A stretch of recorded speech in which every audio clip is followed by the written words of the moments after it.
And now, the news on Voice of the People, 90.3 FM.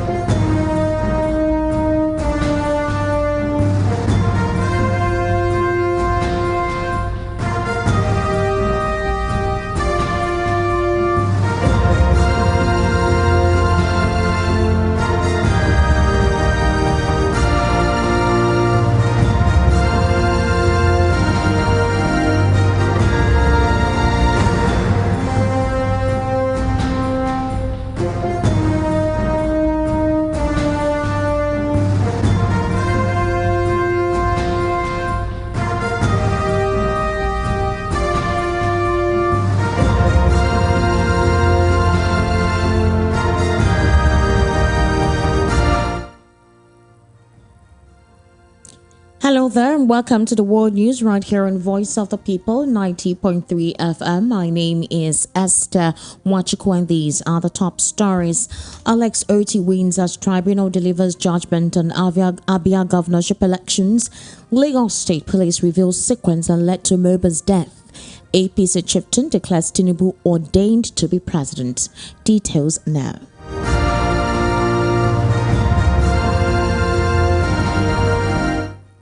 Alex Oti's election victory has been upheld by the Abia State Governorship Election Petition Tribunal.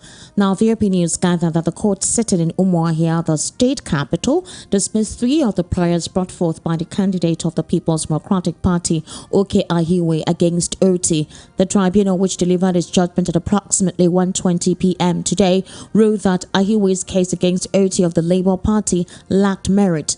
Ahiwe had contested the declaration of Oti as a duly elected governor of the Independent National Electoral Commission.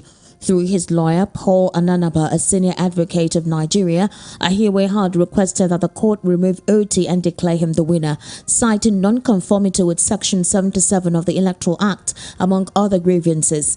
However, the tribunal dismissed all of Ahiwe's requests for lacking merit. The tribunal judgment elicited spontaneous jubilation among thousands of supporters of the Labour Party who had travelled from various parts of the state. They danced in joy and celebration outside the Federal High Court complex. In the meantime, the tribunal is currently presiding over the case brought by Ikechi Emenike of the APC against Alex Oti. Emenike is seeking the removal of Governor Oti on the grounds that he failed to resign his membership from the APC prior to joining the Labour Party. Meanwhile, Mobad's death sequence has been revealed by the Lagos State Police. On the 10th of September 2023, Ilerioluwa Oladimeji Aloba, also known as Mobad, attended a musical concert at Ikorodu town at about 9 p.m. on the invitation of Soso Bereka to promote the General Bitters beverages. Now, Mobad arrived at the venue of the event at about 7 p.m. in company of his wife, Mrs. Cynthia Omowumi Adebanjo, and their 5-month-old baby. His childhood friend Ibrahim Oluwatosin Owoduni, also known as Prime Boy, and Mobad's personal assistant Adeyemo Boluwatife, also known as Darosa, all of whom were in the Prado Jeep which was hired by Mobad for the event and driven by Fidelix Esambo. Now, others that accompanied Mobad in separate vehicles include Ayobami Sadiq, also known as Spending, Aduragbemi Shadrach Aloba, Mobad's younger brother, Ajisegiri Sultan Oyobami, Mobad's DJ, Aderinto Fawaz Ademola Ade West, Mobad's friend, and Olarawaju Idris Adedoja, OG, his photographer. Other musical acts that performed along with Mobad in the show included Zlatan, Sheun Kuti, and DJ Fokati. Now, at the end of his performance, which was about 11 p.m., as he made to exit the venue with his entourage, he discovered that his vehicle had been blocked by other vehicles, while some of his fans and area boys also mobbed him. Mobad, who from witnesses' evidence was said to be tipsy and hyperactive, became infuriated, and as he attempted to come down to clear the road, Ibrahim, his friend, also known as Prime Boy, prevailed on him not to be for security reasons. This further infuriated Mobad and degenerated into a hot argument and a physical fight between the two of them. In the course of an attempt to hit Ibrahim with a blow, Mobad missed and smashed the rear window of the Prado Jeep, causing him an injury on his forehand, and he bled profusely. Eventually, the situation was brought under control and they all departed for the Lekki residence of Mobad, excluding Ibrahim, also known as Prime Boy, his friend. Upon arrival at home at about 2 a.m. of the 11th of September 2023, Mobad refused to go to the hospital to treat his injury despite persistent persuasion by his wife, staff and friends, including the Prado Jeep driver whose vehicle was damaged. Later in the day, the injured hand, which was still bleeding, started getting swollen, causing Mobad unbearable pains. His friend Ayobami Sodiq, also known as Spending, who noticed the increase in pains, further insisted that he must go to the hospital for treatment. Mobad, however, still resisted and opted to call his personal nurse, identified as Nurse Fumi, who unfortunately was unavailable. At this point, Ayobami Sodiq, also known as Spending, offered to call his own nurse, a Miss Feishayo Ogedengbe, to attend to Mobad, a suggestion that he, Mobad, consented to. When Miss Feishayo was contacted at about 2:30 on Monday, 11th September 2023, she was also unavailable but promised to come the following day, being Tuesday, the 12th of September 2023. Now, ahead of her arrival, she requested that the picture of the swollen hand/injury area be snapped and forwarded to her for assessment and to guide on the medication to come along with. This was eventually done. At about 2:35 p.m. on the 12th of September 2023, Ms. Feishayo eventually arrived armed with one pack of ceftriaxone injection, one vial paracetamol injection, tetanus toxoid injection, one vial procaine penicillin, 7 ampoules of iron diclofenac, tincture iodine, and needles/syringes. Ms. Feishayo administered the tetanus toxoid on the arm of Mobad and gave both the paracetamol and ceftriaxone injection intravenously. Immediately the ceftriaxone injection was admitted, Ms. Feishayo confirmed that Mobad started vomiting while goosebumps appeared on his face and all over his body. At this point, it dawned on Ms. Feishayo that Mobad was reacting to the administered medication. She consequently ran out to procure Hydrol and Nisolene infusion. While at the pharmacy in the locality, she got a call that Mobad had started convulsing. Eventually, Cynthia Omoduni Adebanjo, Adiragbemi Shedrack Aloba, Olanrewaju Idris Adedoja, Ayinde Habib Idowu Damola, Aderinto Fawas Ademola, and Miss Feishayo rushed him to the hospital in the vehicle of engineer Chinaka Jesse, their neighbor. Unfortunately, he was pronounced dead on arrival at Kiramed Hospital, Lekki. Not convinced, the team moved his body to Pedders Hospital, Lekki, where his death was recertified. A death certificate was later issued by Kiramed Hospital. Mobad's father, who had earlier been contacted, came to the late Mobad's house and after a short meeting, resolved to move the body to Ikorodu for burial, which was done the following day, the 13th of September 2023 at about 2 p.m. And moving on back to politics, an All Progressives Congress chieftain in Lagos, Sir Jude Idimogu, today appealed to opposition parties to allow President Bola Tinubu breathe and concentrate on governance.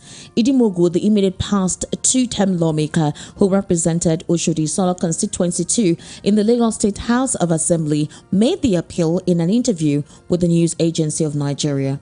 The former lawmaker, after the verdict of the 2023 presidential election petition tribunal, the opposition parties and their candidates needed to rally around the president in the interests of the nation. According to him, politicians against the victory of Tinubu at the February 25 presidential election, and the court must avoid actions capable of dragging the country's name in the mud. The lawmaker, reacting to the certificate saga, actually had him on this particular platform a couple of times, and it is quite interesting because he has been able to aptly put in perspective some of the conversations we have. And that's Barrister Tunji Abdulhamid. Barrister Tunji Abdulhamid, good evening and welcome to the World News at 6 right here on Voice of the People 90.3 FM. Good evening, Esther. It's my pleasure to be with you. Thank you very much. You saw that I took a pause before I was able to call out your name because I needed to clarify things properly so that my listeners can understand the perspective that you'll be coming from.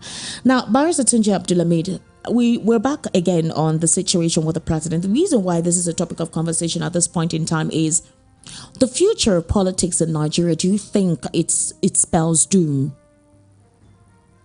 Do I think what? It spells doom when it comes to the future of politics in Nigeria, considering this entire debacle with the president's certificate and the fact that it seems the political elite may always get away with things like this. Yeah, politics in Nigeria, at least, I think, to me, to an extent, it is not the politician, it's people, Nigerians, that are not making us grow in terms of our politics. Can you explain better, please? What do you mean by that? I say that it's the people and not the politician. Okay, elaborate. Most times we try to justify their illegality, their criminal, in quotes, criminal acts, their disobedience to rule of law. In the name of our support for them, in the name of sentiments, the name of it's my person or it's from my side. And in the name of let it slide. You know, that's our Nigerian thing. Don't worry, don't let it go. It's gone. Let's forget it. Let's move on. So that attitude is what's giving the politician the courage to do whatever they are doing, and that's why they do whatever they do. So it's not as if we don't have future in our politics. If we want to have future, if we want a better future for our politics, Nigerians must sit tight. That's what I'm going. That's what I'm saying. Not the politicians themselves. Okay. Nigerians must sit tight and hold them to account. That's the only way we can get we can see future our policies. So as it is today, as long as we continue to behave in this manner, I'm talking about the followers in quotes, the supporters in quotes, we may not be able to get it right. So, Professor Tunji Abdulhamid, a former Kaduna State Senator, Shehu Sani, passed a comment about the alleged certificate forgery by President Bola Ahmed Tinubu. Now, according to him, you do know that Atiku Abubakar accused President Tinubu of submitting a forged result to INEC. But Sani, in his reaction, maintained that there was no doubt that the president graduated from the Chicago State University. According to him, you know, he was once a senator with the 8th Senate. He expressed his opinion about the allegation by Atiku Abubakar of the People's Democratic Party that President Bola Tinubu presented a forged certificate to INEC. Now, in a tweet earlier today, the former Kaduna governorship aspirant of the PDP posited that it is evident that President Tinubu was a graduate of the Chicago State University, but maintained that the certificate he presented to INEC was questionable. And we do know that at a press conference yesterday, Atiku Abubakar alleged that Tinubu presented a fake certificate to the electoral body and that a black American woman owned the certificate the president was parading to be holding.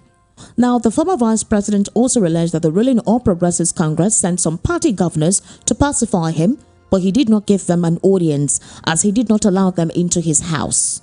He also alleged that the immediate past administration of President Muhammadu Buhari terminated his Intel's license. He had nothing to lose at that time and he had no business with the government.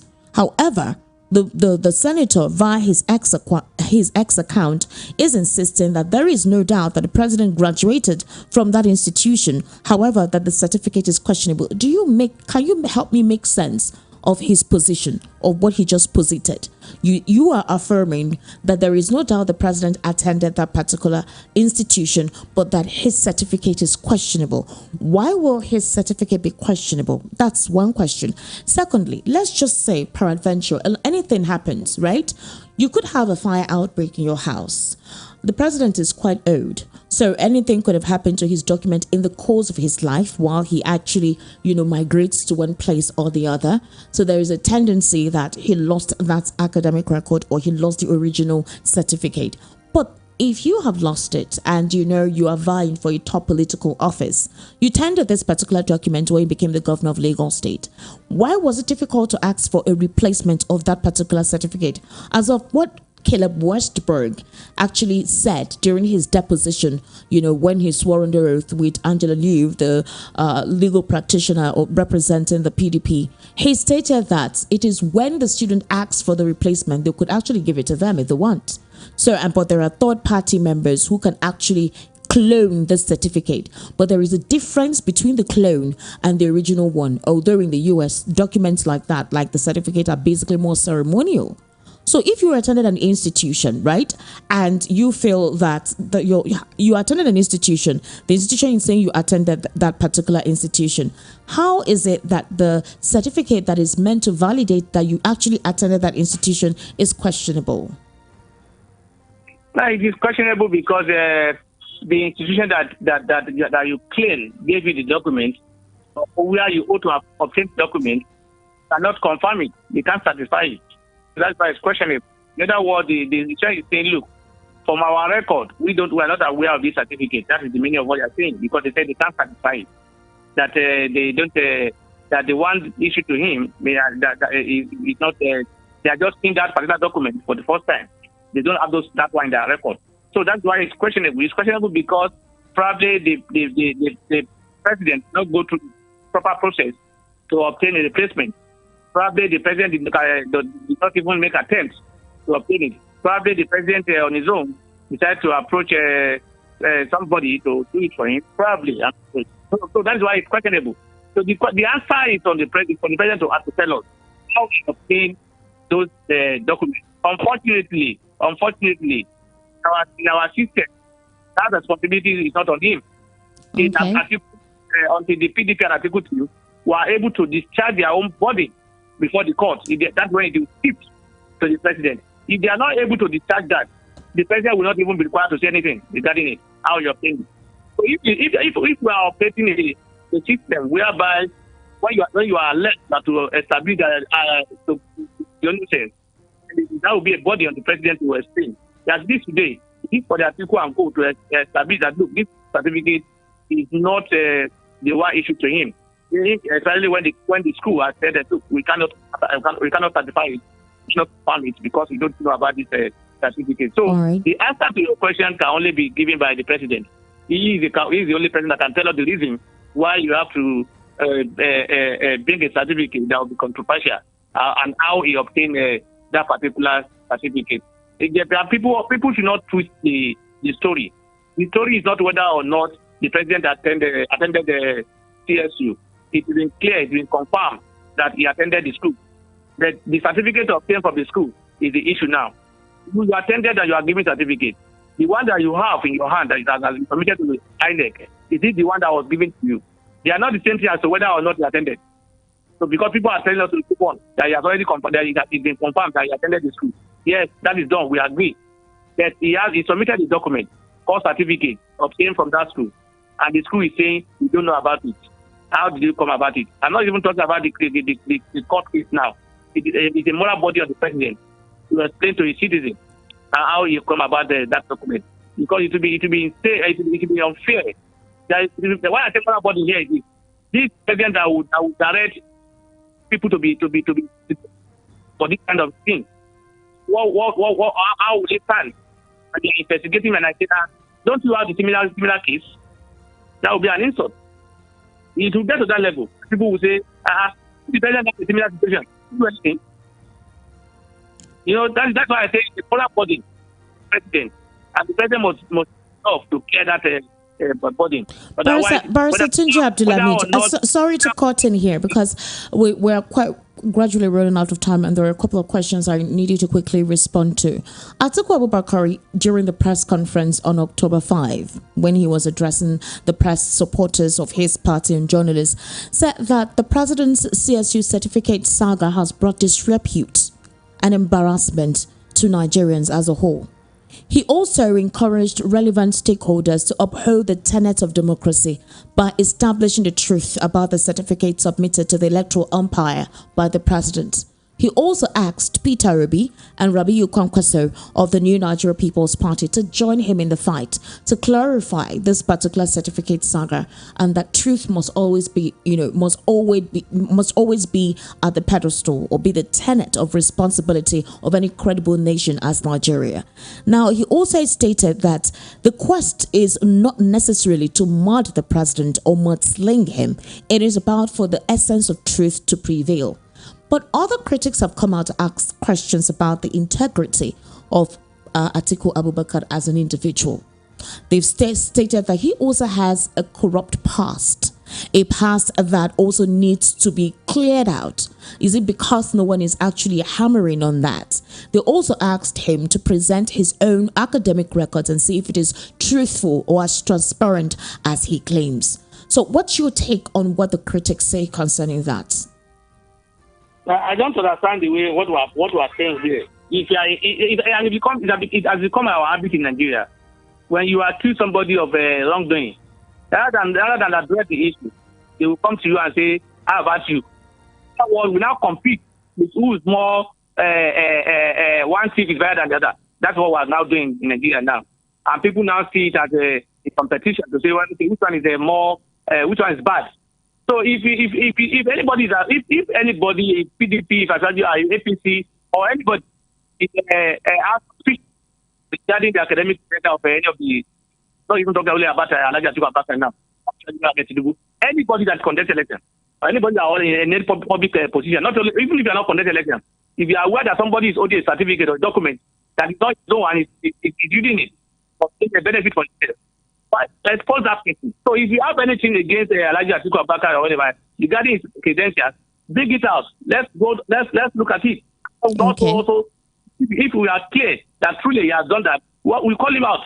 And the way we are going to our current president now, we ask him to come and answer the question. And so if you have anything that has to do with it, if anybody has any question regarding his credentials, or you know any secret regarding what the credential is parading, please bring it forward, so that we'll be able to look at it. Now, that's basically the question, because a couple of supporters of the administration have alleged that Atiku Abubakar's past or even his records are not completely clean.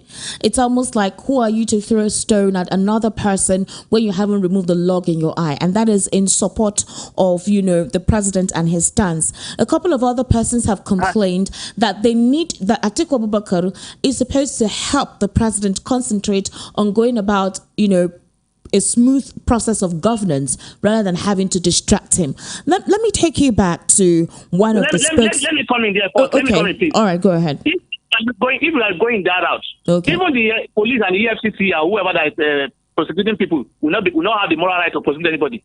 Because if you look at the credentials of most of the people that they are also being alleged.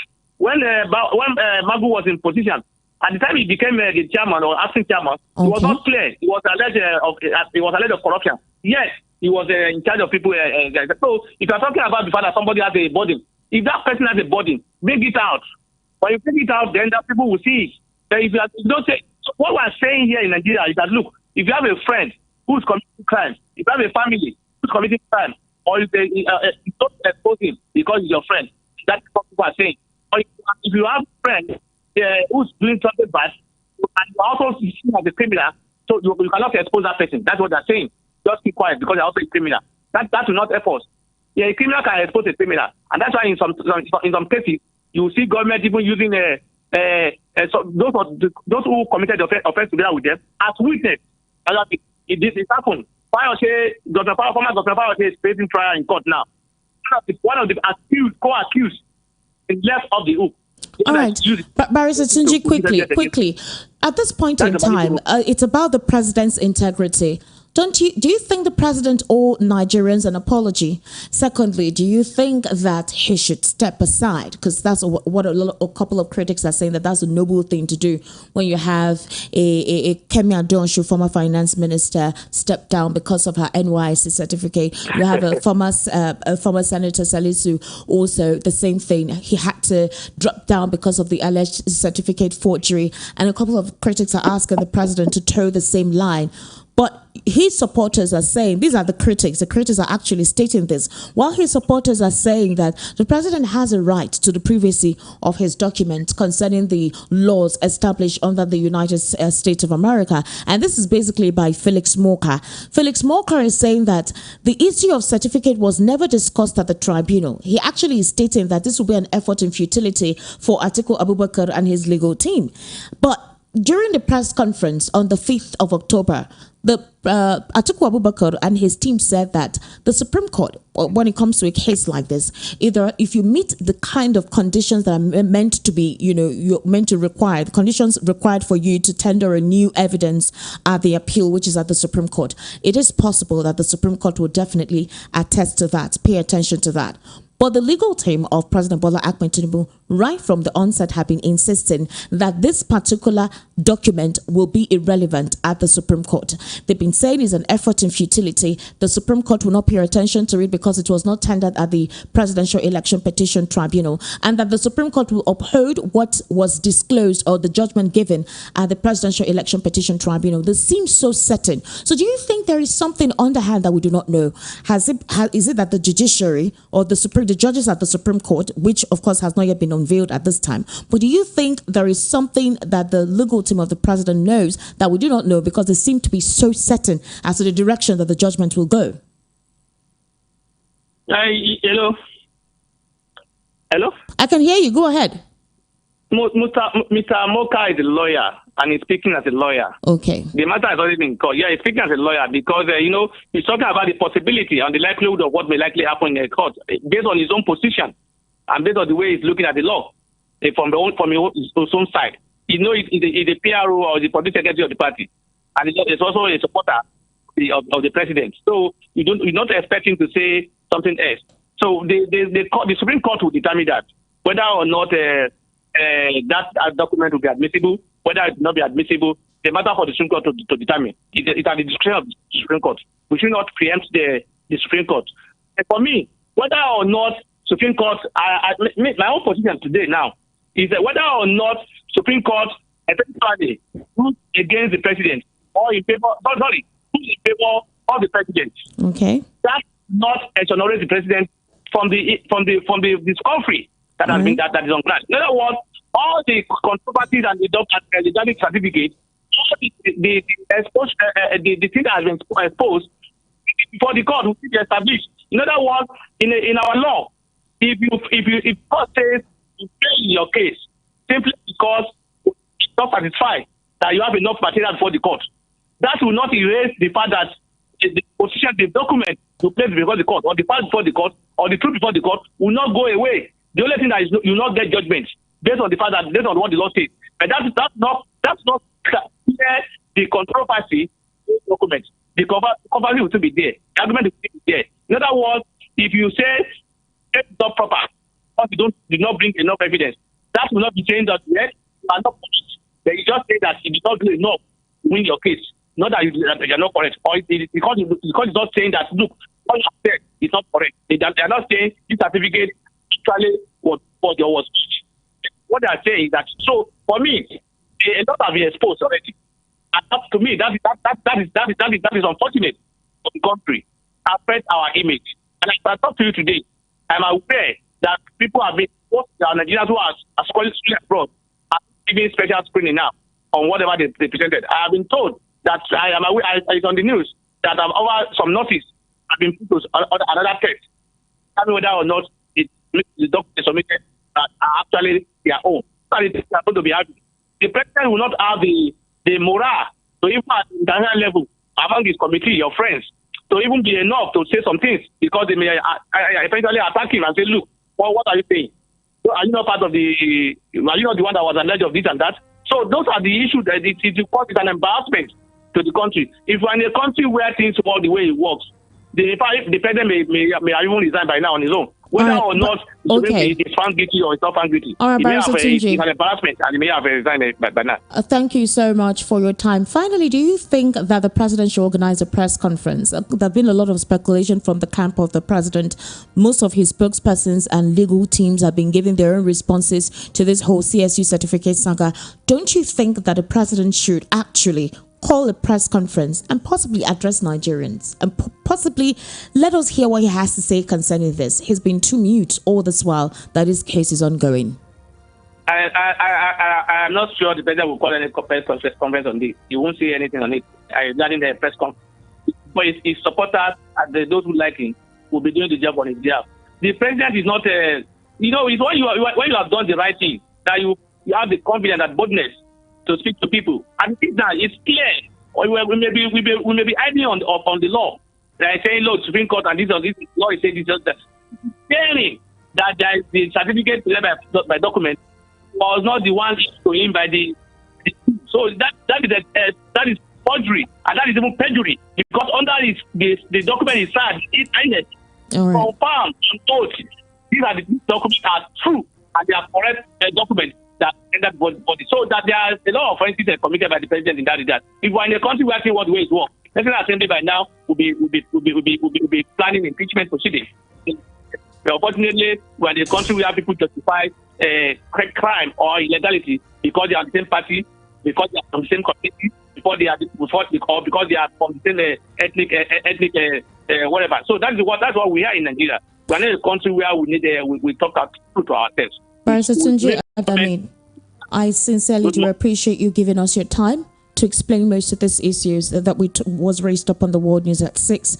Thank you so much for your contribution and your intellectual input. Thank you for having me. Thank you. Right. To wrap up the World News at 6, here again are the top stories. Alex Oti wins as tribunal delivers judgment on Abia governorship election. Lagos State Police reveals sequence that led to Mobad's death. And APC chieftain declares Tinubu ordained to be president. That is a wrap on the World News at 6 right here in Voice of the People, 90.3 FM. My name is Esther Mwachuku. Good evening and thank you for staying with us. Up next is the Evening Rush with Precious.